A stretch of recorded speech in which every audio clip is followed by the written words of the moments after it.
El siglo XXI ha sido declarado el siglo del cerebro. Se ha dicho que intentar enseñar sin conocer de neurociencia es parecido a tratar de diseñar un guante sin conocer los dedos de una mano.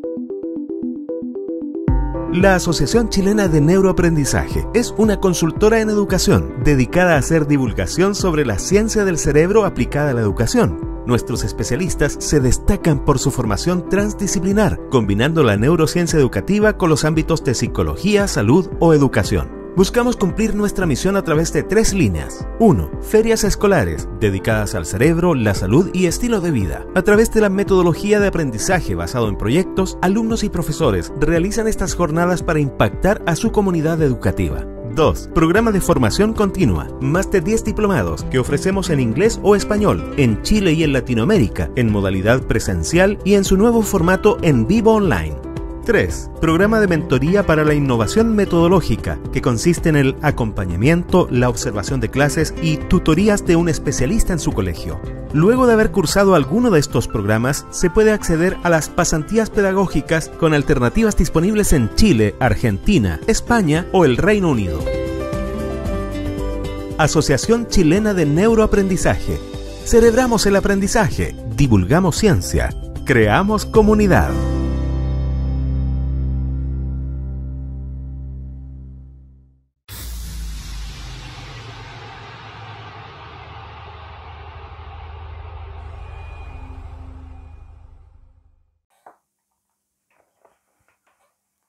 Les doy la bienvenida a una nueva cápsula de neurociencia. Hablamos de neurociencia educativa y en este caso vamos a hablar del principio número 2 de aprendizaje, el principio de asociación. Las pedagogías o quienes enseñan se dedican a diseñar, potenciar y mejorar el aprendizaje. La neurociencia o ciencia del cerebro se dedica a entender y explicar los procesos mentales involucrados en el aprendizaje. Si logramos ver estos puntos en común, nos daremos cuenta que a poco andar la neurociencia tiene que afectar la forma en que enseñamos. Y entonces vamos a hablar de este principio, el principio de la asociación, como parte importante de lo que es la enseñanza. Vamos a profundizar también en esta cápsula en aquellos elementos que pueden servirnos para profundizar en lo que es el principio de asociación, particularmente dentro del eje de creación de sentido en lo que enseñamos y el significado en la mente de quien está aprendiendo.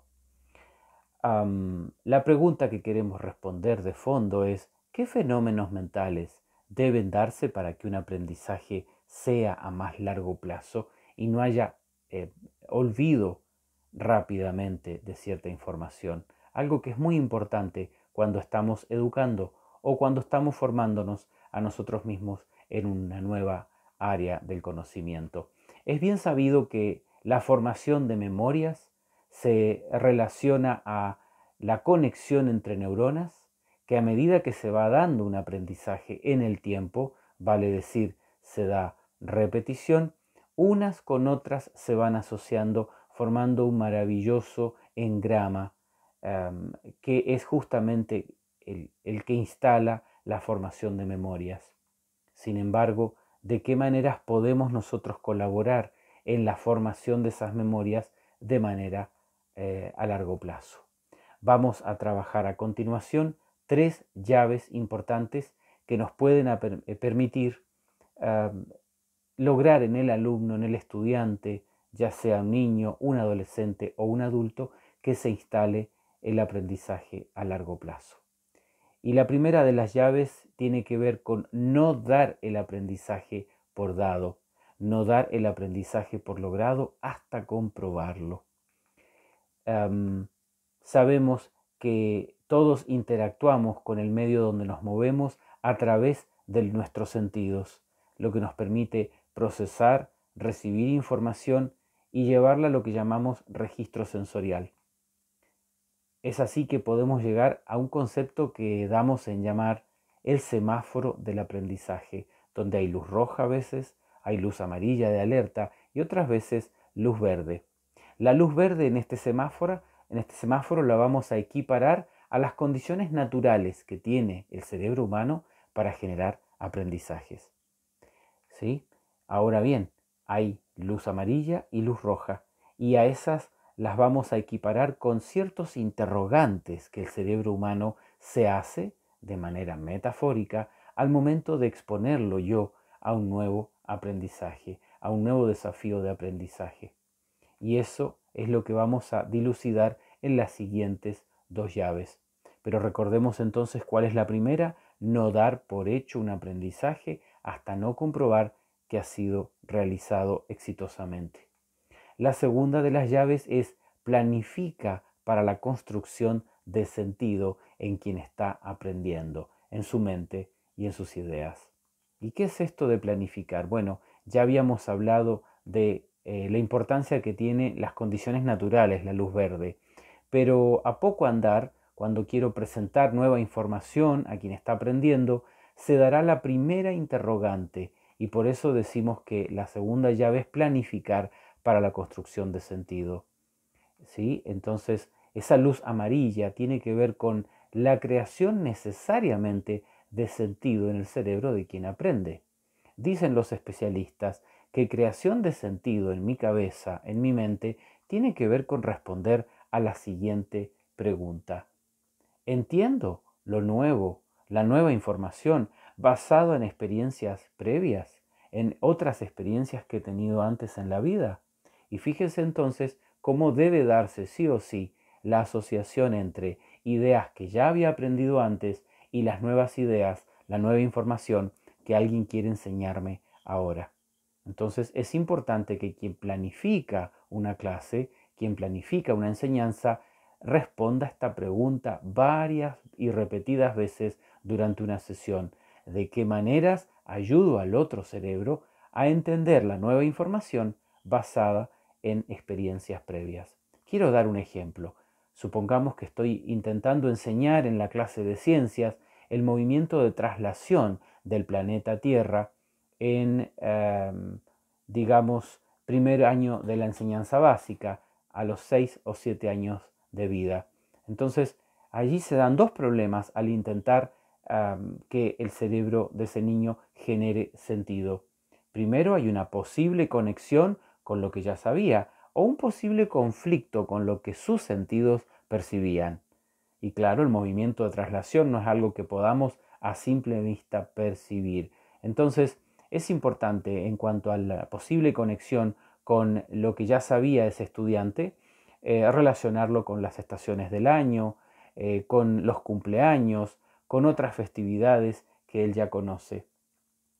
Y además puede haber otro aspecto en la creación de sentido que presenta, por así decirlo, resistencia. Hay posibles aspectos de resistencia a nivel cultural o a nivel mental. Por ejemplo, ya lo dijimos, el no visualizar el movimiento por ser abstracto y poco perceptible, por no comprender conceptos como inclinación del eje terrestre, ¿cierto? O la órbita. Entonces, en ese sentido, es importante establecer alguna estrategia que le permita al docente y luego al niño o al adolescente salvar este escollo de la creación de sentido. Podría ser, por ejemplo, comentar que los cambios de la naturaleza en cada estación son producidos por movimientos de traslación. Explicar el movimiento de manera concreta con una maqueta o una representación para los niños. Visitar el planetario con el fin de que logre apreciar el espacio exterior o introducir los conceptos de universo y sistema solar en concreto. Podría servir también revisar videos sobre el tema y otras fuentes de información audiovisual. Y vamos entonces a la tercera y última llave que es importante en esto de el principio de la asociación. Planificar para la construcción de significado en la mente de ese aprendiz. Ya mencionamos como luz amarilla la construcción de sentido y los dos posibles puntos a considerar.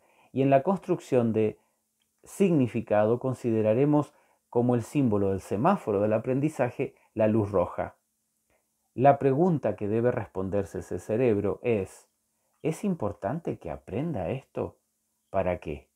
Muchos cerebros muchos niños, adolescentes o adultos han construido sentido de lo que deben aprender. Vale decir, logran vincularlo a aprendizajes anteriores. Pero muchos fracasan en no poder darle un significado. Vale decir, darle una importancia al aquí y a la hora o al futuro que les espera a corto plazo. Entonces también es importante crear significado del aprendizaje. Volvemos al punto del movimiento de traslación de la Tierra enseñada a niños de 6 o 7 años. Y aquí hay dos aspectos importantes a considerar.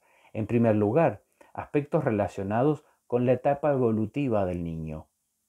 Y en segundo lugar, aspectos relacionados al contexto sociocultural de ese niño o adolescente. En cuanto al primero, podrían servirnos puntos como cuantificación del concepto de tiempo, el concepto de días, meses, años y por último, comprender y distinguir los cambios en la naturaleza. En cuanto al segundo, aspectos relacionados a lo cultural, comprender y relacionar este concepto con los fenómenos del clima según cada estación, cómo cambia nuestro vecindario, que en verano hacemos ciertas cosas y vestimos cierta ropa, ¿cierto? Cuando se acerca la lluvia hay ciertas conductas o ciertas precauciones que tenemos que tomar.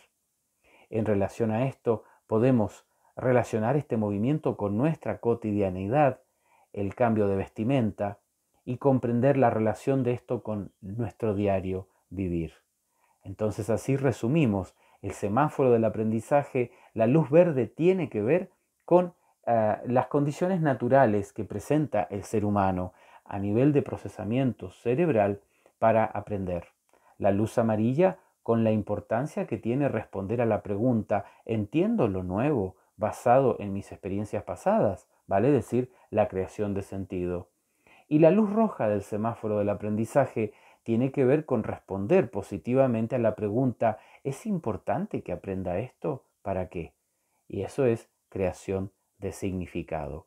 Entonces, estos dos, sentido y significado, son consecutivos o paralelos. Puede darse primero el uno o el otro. Son además de construcción personal. Vale decir, todos los esfuerzos que puede hacer quien enseña no puede adelantar ni anticipar la creación de sentido o significado. El niño y adolescente lo construyen de adentro hacia afuera. Solo podemos colaborar en la creación de esto. Y entonces, como otra característica, pueden ser facilitados, como decíamos recién, y determinarán la formación de aprendizaje como memoria de largo plazo. Recordemos así entonces lo que es lo que llamamos la matriz de aprendizaje a largo plazo. Si solo se da sentido pero no se da significado, será un aprendizaje de bajo alcance. Si por el contrario se da solo significado pero no sentido, también será un aprendizaje moderado. Si ambos se dan, el aprendizaje habrá una garantía de que es de mayor y largo alcance. Estará así completo el semáforo del aprendizaje.